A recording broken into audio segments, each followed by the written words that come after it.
بسم اللہ الرحمن الرحیم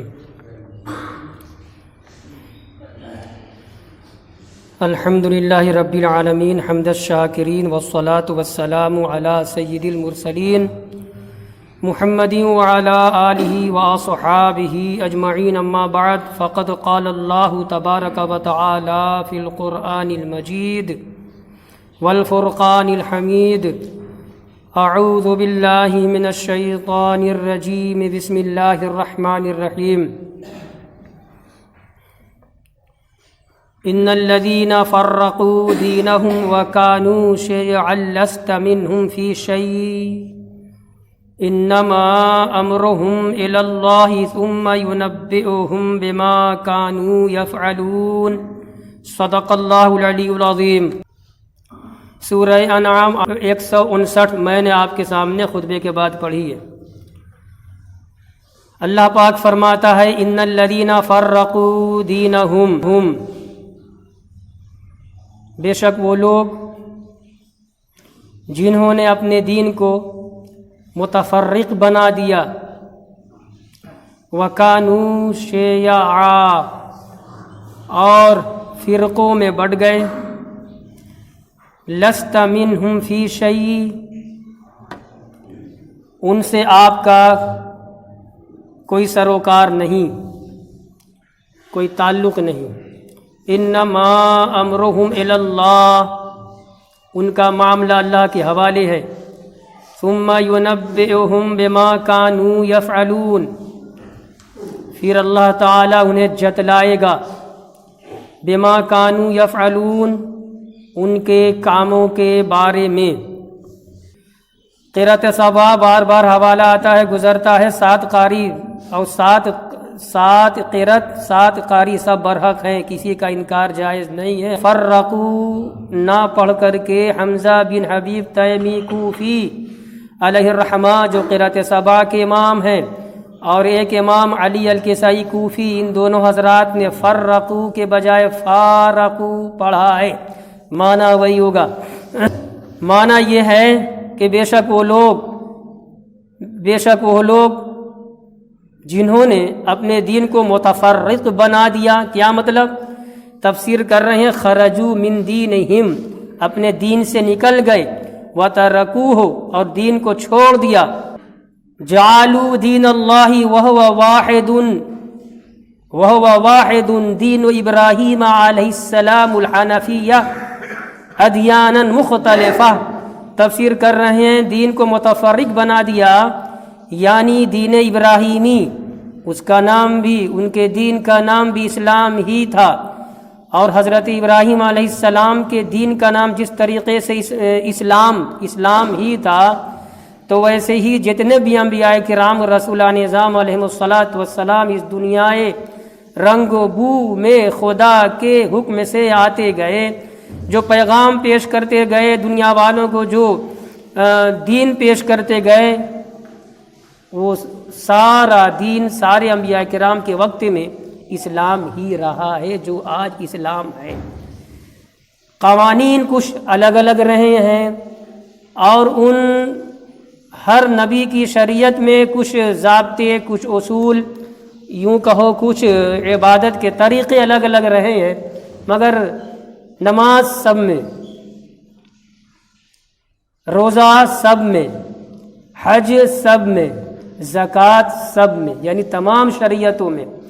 تو لے دے کے معاملہ یہ رہا کہ اسلام کوئی نیا دین 1400 سال پرانا نہیں ہے جس کو حضور محمد رسول اللہ صلی اللہ علیہ وآلہ وسلم نے دنیا والوں کے سامنے پیش کیا، بلکہ یہ اسلام حضرت آدم علیہ السلام سے لے کر کے عیسیٰ علیہ السلام تک سارے انبیاء کرام اور رسولان نظام علیہ السلام نے پیش کیا۔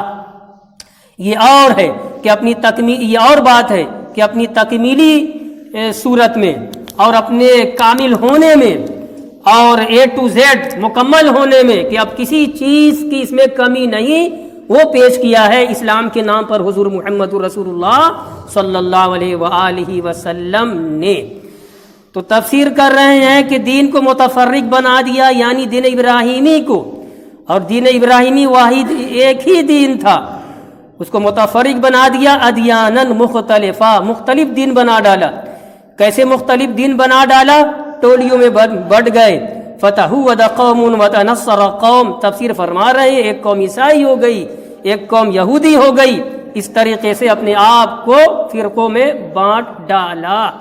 وکانو شیعا اے صارو فرقن مختلفتن، صارو ہو گئے فرقن مختلفتن، مختلف فرقے ہو گئے. دین تو وہی ایک اسلام تھا، حضرت ابراہیم علیہ السلام نے جو پیش کیا، ان کے پہلے بھی جن لوگوں نے پیش کیا اس کا نام بھی اسلام تھا، میں نے آپ کو بتلا دیا. تو تفریق کہاں سے ہوئی، متفرق لوگ کہاں سے ہوئے؟ ابراہیم علیہ السلام کے بعد موسیٰ علیہ السلام، عیسیٰ علیہ السلام، کوئی یہودی ہو گیا، کوئی نصرانی ہو گیا، کوئی کچھ ہو گیا. اور حقیقتاً سب کیا تھے؟ اس دور کے مسلمان تھے، مگر جب یہودی ہو گئے اپنے آپ کو یہودی کہا، عیسائی کہا، اور من چاہے طریقے سے اس زمانے کی شریعت میں کچھ تعلیمات کو ڈال دیا، کچھ کو نکال دیا. تو یہ ہے تباہی کا سبب، یہ ہے ہلاکت کا سبب، بہت بڑا سبب ہے جس سے اللہ ناراض ہوتا ہے. دین میں نئی بات داخل کر دینا، دین کی تعلیمات کو دین سے نکال دینا، یہ اتنا بڑا گناہ ہے کہ رب تبارک و تعالی بخشے گا نہیں. دین میں اپنے من چاہے طریقے سے بات کو داخل کر دینا، جیسے کہ علماء یہود نے کیا، علماء نصارہ نے کیا، تورات میں انجیل میں تبدیلیاں کر دی. میں نے بتلایا تھا نا، اور آپ جانتے بھی ہیں یہ قرآن ہے، کوئی کچھ کر نہیں سکتا. لاکھ کوئی مخالفت کرے زبر زیر فرق نہیں کر سکتا ہے نا. تو اب دیکھیے وکانو شیعا، اور وہ ٹولیوں میں بڑھ گئے، فرقوں میں بڑھ گئے. اے صارو فرقن مختلفتن، فرقوں میں مختلف فرقوں میں بڑھ گئے. وہم الیہود والنصارى، اور یہ یہودی لوگ اور نصرانی لوگ ہیں. ایک تفسیر ہو گئی. تو اس تفسیر کی روشنی میں اگلے لوگ متفرق ہوئے ہماری امت سے پہلے، امت محمدیہ سے پہلے. وکیلا، دوسری تفسیر اسی امت کے بارے میں کیسے متفرق ہوئے مسلمان لوگ. وکیلا کہا گیا ہے ہم اصحاب البدع والشبہات من هذه الامہ. وہ تفسیر تو پہلے کر دی نا، آپ نے سن لیا. دوسری تفسیر ہے کہ اسی امت محمدیہ علیہ صاحب الصلاۃ والسلام کے بدعتی مراد ہے. جو لوگ اپنے آپ کو مسلمان کہنے کے باوجود اسلام کو گھیر دے کسی ایک نظریے میں، وہ بدعتی ہیں. سمجھ گئے آپ؟ میں کسی کا نام نہیں لیتا. دین کو جو اپنے منچاہے اعتبار سے پھیرے، اسلامی تعلیمات و احکام کو جو بھی عالم ہو، جو فرقہ ہو، ٹولی ہو، اپنے اعتبار سے پھیر دے بالکل، وہ بدعتی ہے. اور بدعت ایسا گناہ ہے جو کبھی معاف نہیں ہوتا، کبھی معاف نہیں ہوتا. تو اب جو دوسری تفسیر کی کہ اسی امت کے گمراہ لوگ مراد ہیں جنہوں نے دین میں بدعت ایجاد کی. اب سنی حدیث. وروی عن عمر بن الخطاب رضی اللہ تعالی عنہ، حضرت عمر بن خطاب رضی اللہ تعالی عنہ سے مروی ہے ان رسول اللہ صلی اللہ علیہ وسلم قال لعائشہ، کہ اللہ کے رسول صلی اللہ علیہ وآلہ وسلم نے عائشہ صدیقہ سے فرمایا، یا عائشہ، اے عائشہ، ان الذین فارقوا دینہم وکانوا شیعا، وہ لوگ جنہوں نے دین میں تفریق کر دی، دین کو متفرق بنا دیا، وکانوا شیعا، اور فرقوں میں بڑھ گئے، ہم اصحاب البدع والشبہات، بدعت کی جمع بدع.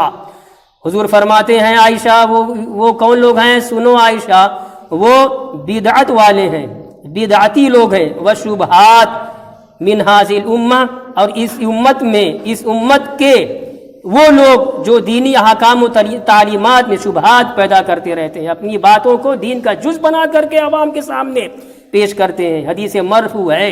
تو پتہ یہ چلا کہ دین کو متفرق بنانے والے ایک تفسیر وہ تھی اگلی امت کے لوگ، اور دوسری تفسیر کر رہے اس امت کے لوگ مراد ہیں جو بہکے ہوئے ہوں گے، جو اسلام کو اپنے منشاء اعتبار سے پھیرنے والے ہوں گے، وہ بدعتی ہیں. ایک حدیث. دوسری حدیث پیش کر رہے ہیں حضرت ارباز بن ساریہ رضی اللہ تعالی عنہ نے کہا، صلی بنا رسول اللہ صلی اللہ علیہ وسلم الصبح، حضور نے ہم لوگوں کو نماز صبح کی امامت فرمائی. ہم لوگوں نے فجر کی نماز جماعت کے ساتھ حضور امام تھے. اس کے بعد کیا ہوا؟ فوعظنا موعظة بلیغا ذرفت منه العیون ووجلت منه القلوب۔ صحابی رسول ارباد بن ساریہ کہتے ہیں جب اللہ کے رسول نماز پڑھا چکے تو نماز پڑھانے کے بعد ہم لوگوں کو نصیحت کی، فوعظنا حضور نے ہم لوگوں کو نصیحت کی، واعظ فرمایا، موعظتاً ایسی نصیحت، ایسا واعظ، بلیغتاً جو انتہائی مؤثر تھا، اس کا ہر لفظ تاثیر میں ڈوبا ہوا تھا، دلوں پر لگ رہا تھا۔ ذرفت منہ العیون، حضور کی نصیحتیں سن کر آنکھیں ڈبڈبا گئی، ذرفت منہ العیون، نگاہیں ڈبڈبا گئیں، اشکیں بار ہو گئیں، ووجلت منہ القلوب، دل رو پڑے۔ اس روایت میں اتنا ہی ہے، دوسری روایت میں یہی جب حدیث آئی ہے تو یہاں تک آتا ہے کہ مجمع میں بعض لوگوں کو ہچکیاں بن گئیں، سسک کر، چیخ کر بعض صحابہ رونے لگے۔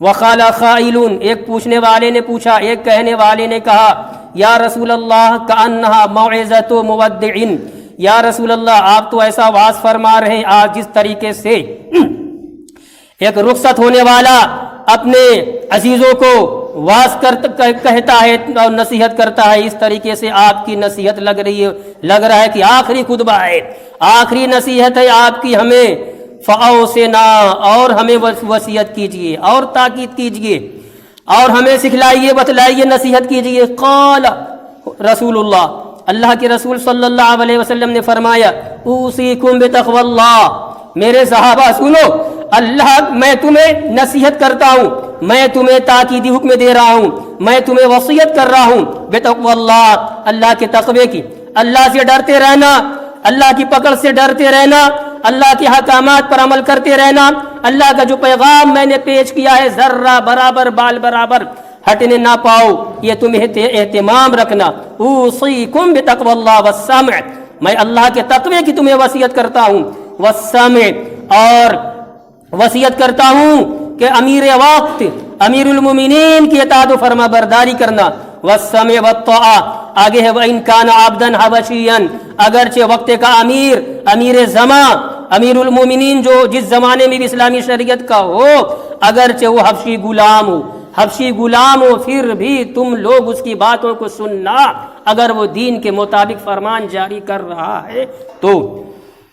فَإِنَّ مَن يَعِيشُ مِنكُمْ، کیونکہ تم میں سے جو شخص ابھی زندہ رہے گا، فَسَيَرَى اخْتِلَافًا كَثِيرًا، تو بہت سارا اختلاف دیکھے گا، بہت سارے اختلافات سامنے آئیں گے۔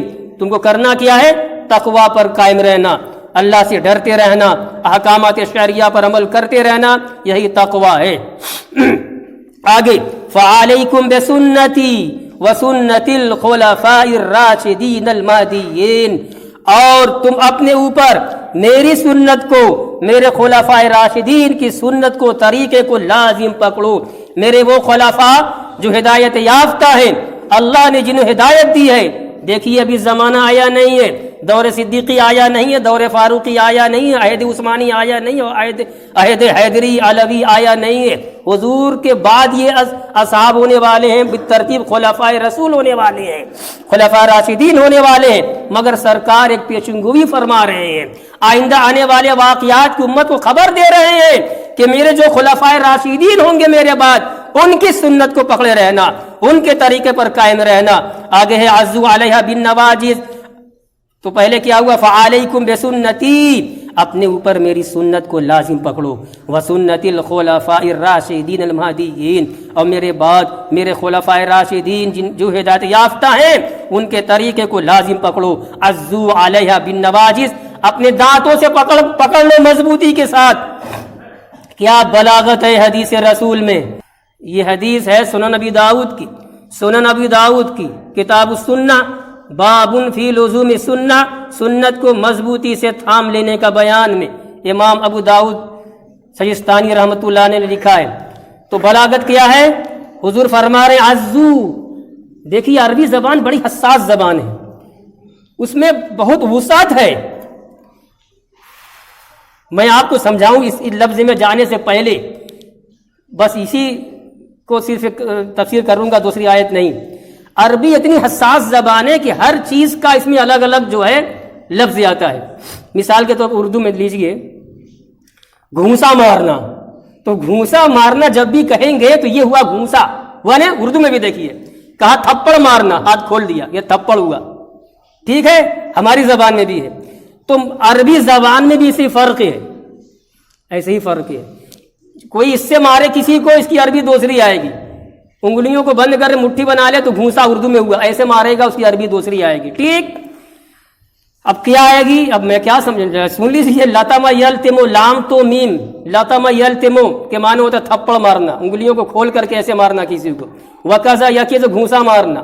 اب حدیث رسول سے میں جو جز لے کر سمجھانا چاہ رہا ہوں, حضور نے فرمایا عزو, عین زواد, عزو علیہ بالنواجس, دانتوں سے پکڑنے کو عربی میں عز یعزو آتا ہے. تو عزو فعل امر ہے, یعنی حکم دیا جا رہا ہے. عزو علیہ بالنواجس, ناجزہ کی جمع نواجس, آگے کے جو دانت بڑے بڑے ہوتے ہیں یہ سب ہے نا, یہ نوکیلے یا ہے, یہ سب جو چار پہ دانت, سمجھ گئے. تو جب کوئی چیز, کوئی دھاگا ہو, کپڑا ہو, کوئی دانت سے پکڑ کے مضبوطی سے, تو کتنا کوئی کھینچے گا پھٹ جائے گا, کپڑا نکلے گا نہیں. ٹھیک, تو سرکار فرما رہے ہیں کہ میری سنت کو اور میرے بعد آنے والے خلفائے راشدین کی سنت کو اس طریقے سے تھام لو, مضبوطی سے پکڑ لو جس طریقے سے دانتوں سے کوئی چیز پکڑ لی جاتی ہے اور چھڑانے والا کبھی چھڑا نہیں سکتا ہے. تو لاکھ حوادث کے طوفان اٹھیں, لاکھ مخالفتیں ہوں, لاکھ دین میں برائی اور جو ہے منچاہے طریقے سے اس میں بگاڑ کرنے والے ہوں, فساد کرنے والے ہوں, اس میں داخل کرنے والے ہوں, کچھ بھی ہو جائے, مگر تم دین پر, شریعت پر, میرے طریقے پر, میرے خلفاء کے طریقے پر اس طریقے سے قائم رہو کہ کبھی وہ طریقہ تم سے چھوٹنے نہ پاوے. یہ ہے مراد عزو علیہ بالنواجس. آگے سرکار فرماتے ہیں وَإِيَّاكُمْ وَمُحْدَثَاتِ الْأُمُورِ, مسلمانوں اپنے آپ کو بچاؤ دین میں نئی نئی بات پیدا کرنے سے. فَإِنَّ كُلَّ بِدْعَةٍ ضَلَالَةٍ, کہ جو بھی بدعت ہوگی, دین میں نئی بات ہوگی, من چاہے طریقے سے داخل کرو گے اور اس چیز کی کوئی اجازت دین میں نہ ہوگی جس کو تم کر رہے ہو, تو بدعت ہوگی بدعت, اور ہر بدعت گمراہی ہے. بڑی عالیشان مسجد ہے یہ, اور ہر مسجد ہو رہی ہے بنارس میں, باہر بھی ماربل ٹائل سب لگ رہے ہیں. یہ کیا ہے, یہ بھی تو بدعت ہے.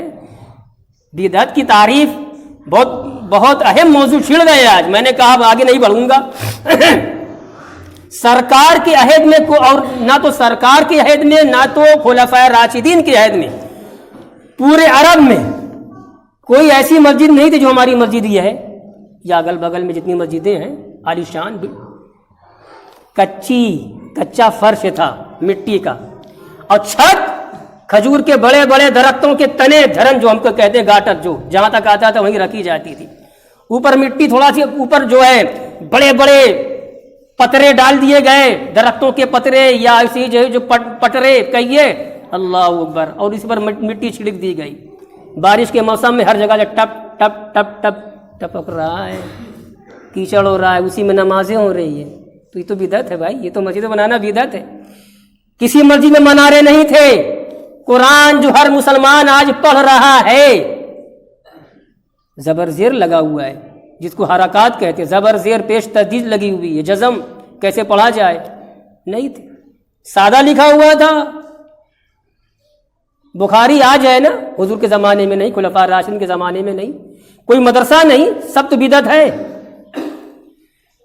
اسی لیے میں نے تشریح میں کہہ دیا کہ وہ چیز جس کی دین میں اجازت نہ ہو, یہ کہنا کہ ہر وہ چیز جو رسول اللہ کے دور میں نہیں اور خلفاء راشدین کے دور میں نہیں وہی بدعت ہے. اگر یہی ہے تو بہت ساری چیزیں بدعت ہے. پھر ہمارا بلڈنگوں میں رہنا بھی بدعت ہے, ورنہ صحابہ جیسے رہے ہیں چھوٹے چھوٹے مکان میں, ارے بڑا ہی مکان صحیح, وہی پتریل, وہی کھڑپا, وہی پرانا, ویسے سب لوگ رہو, کوئی یہی صحابہ کی سنت ہے, اور صحیح بات ہے. تو ہر بدعت گمراہی کا مطلب کیا ہے, حدیث پر ہے, ہر بدعت گمراہی, ہر وہ بدعت جو ہمارے دین کو بگاڑے, ہمارے دین کو جو بنا لے, جو ہماری اصلاح کرے, ہماری دین کی جو تبلیغ ہم کو کرنا ہے, دین کا مشن چلانا ہے, دین پھیلانا ہے, تو بخاری کا چھپنا, بڑے بڑے مدارس کا قائم ہونا, یونیورسٹیوں کا قائم ہونا, یا ایسے ہی یہ جو ہے مساجد ہے ان کا قائم ہونا, یہ سب کیا ہے, یہ بدعت نہیں ہے. اگر ہے بدعت تو وہ بدعت نہیں ہے جو ہمیں اور ہمارے دین کو بگاڑے، ہمارے دین کو بنا رہی ہے۔ کوئی حدیث میں ایسی ہے کہ میں جو کہہ رہا ہوں، سرکار نے فرمایا میں جو کہہ رہا ہوں بس اس کو سنو، بعد والوں کو پہنچاؤ، اور ذہن میں دل میں میری حدیث رہے، اس کو لکھو مت۔ اگر لکھا جاتا تب بدعت ہوتی، تب گناہ ہوتا۔ یہ میں آپ کو مثال دے رہا ہوں، آپ جب غور کریں گے ایک دو نہیں سینکڑوں ہزاروں چیزیں آپ کو نظر آئیں گی، آپ کو نیا کام معلوم ہوگا، اور وہ بدعت ہے، واقعی بدعت ہے۔ بدعت کا لغوی معنی یہی ہے کہ سرکار کے زمانے میں نہیں، صحابہ کے زمانے میں نہیں تو بعد میں، مگر بعد میں ہونے والی چیزوں کو ڈیوائیڈ کیا جائے گا، اس میں تقسیم کی جائے گی کہ یہ بدعت ہے تو اس سے دین کا فائدہ ہو رہا ہے، اصول دین کا فائدہ ہو رہا ہے، دینی احکامات و تعلیمات کی اشاعت میں اس سے یہ معاون ہے، اگر یہ ہے تو صحیح ہے کیونکہ مقصد ہمیں حاصل ہو رہا ہے، اور اگر ایسا نہیں ہے ہمارا دین برباد ہو رہا ہے، امت محمدیہ کے تمام افراد راہ راستے سے ہٹ کر کے برے راستے پر پڑ رہے ہیں، اسلام میں چوچوں کا مربع ہو رہا ہے، اس وقت وہ بدعت حرام ہوگی، حرام ہوگی، حرام ہوگی۔ یہ بہت بڑی بحث کا میں نے خلاصہ آپ کے سامنے چند الفاظ میں پیش کر دیا ہے۔ اللہ تبارک و تعالی سمجھنے کی توفیق عطا فرمائے۔ وآخر دعوانا ان الحمد للہ رب العالمین۔